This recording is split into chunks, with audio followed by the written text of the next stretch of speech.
দর্শক, আজকের ভিডিওতে আমি আপনাদেরকে এমন কিছু বিল্ডিং স্থাপনা এবং জায়গা দেখাবো যেগুলো দেখলে পৃথিবীর যে কেউ অবাক হয়ে যাবে। ভিডিওটা পুরোপুরি দেখলে অনেক অনেক অজানা কিছু জানতে পারবেন। যেমন এই বিল্ডিংটাকে দেখুন, একদমই একটা শিপের আদলে তৈরি করা হয়েছে, কত চমৎকার লাগছে।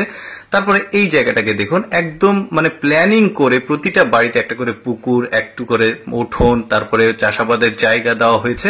সব বাড়িগুলোর কিন্তু একই রকম এই কন্ডিশন দেওয়া হয়েছে, বেশ চমৎকার লাগছে। একটা প্রশস্ত রাস্তাও আছে।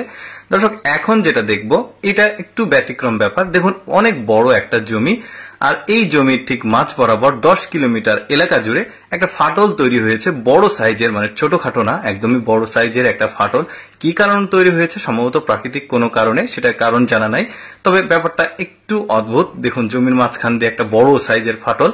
এবার দেখুন মানুষ কোথায় বসবাস করতে পারে, যেটা দেখলে যে কেউ অবাক হয়ে যাবে। দেখুন, এখানে কোনো রাস্তার সুযোগ সুবিধা নাই, কিচ্ছু নাই। 80 বছরের একজন বৃদ্ধ এইখানেই বসবাস করে। কতটা পরিশ্রম হয় নিচে নামতে, তার উঠতে, একদম পাহাড়ের ওপরে। তারপরে দেখুন, এখানে একটা বাড়ি আছে, এখানেও একজন মানুষ বসবাস করে। নদীর ঠিক মাঝখানে এখানে একটা ছোট্ট দ্বীপ ভেসে উঠেছে, এখানে একটা পরিবার বাস করে। দেখুন কি মানুষের চিন্তা ভাবনা, চিন্তা করে দেখুন। যদিও আমাদের দেশের বাইরের একটা দেশ এটা, যে কারণে। তারপরে দেখুন এখানে অদ্ভুত একটা ব্যাপার। দেখুন, এখানে একদম পাহাড়ের উপরে একটা ছোট্ট পুকুর তৈরি হয়েছে, যেটা আসলে পাহাড়ে তো পানি জমে থাকে না, জমে থাকার জায়গাও নাই।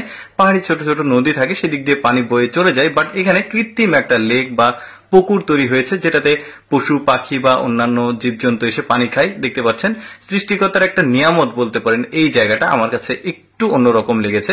তারপরে দেখুন, এইখানে পাহাড়ের ঠিক এই এত উঁচুতে কে বা কারা বা কি উদ্দেশ্যে বাড়ি করেছে তা জানা নেই। তবে বাড়িটা আবিষ্কৃত হয়েছে অনেক আগে, তো একটু ব্যাপারটা আলাদা। দেখুন, এত উঁচুতে ওঠাও কষ্টকর, নামাও কষ্টকর, তারপরে ওখানে করেছে।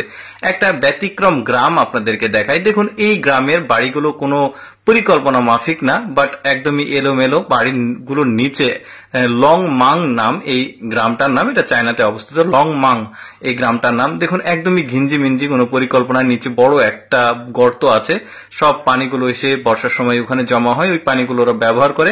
গ্রামটা একটু অন্যরকম, আপনারা দেখলে বুঝতে পারবেন। দর্শক, এবার যে জায়গাটা গিয়ে দেখছেন, এটাও একটু ব্যতিক্রম জায়গা। একটু ভালোভাবে লক্ষ্য করে দেখুন, এটা পাহাড়ের একদমই উপরে বড় সাইজের একটা লেক বা পুকুর বলতে পারেন। এখানে কৃত্রিম ভাবে পানি সংরক্ষণ করে রাখা হয়েছে।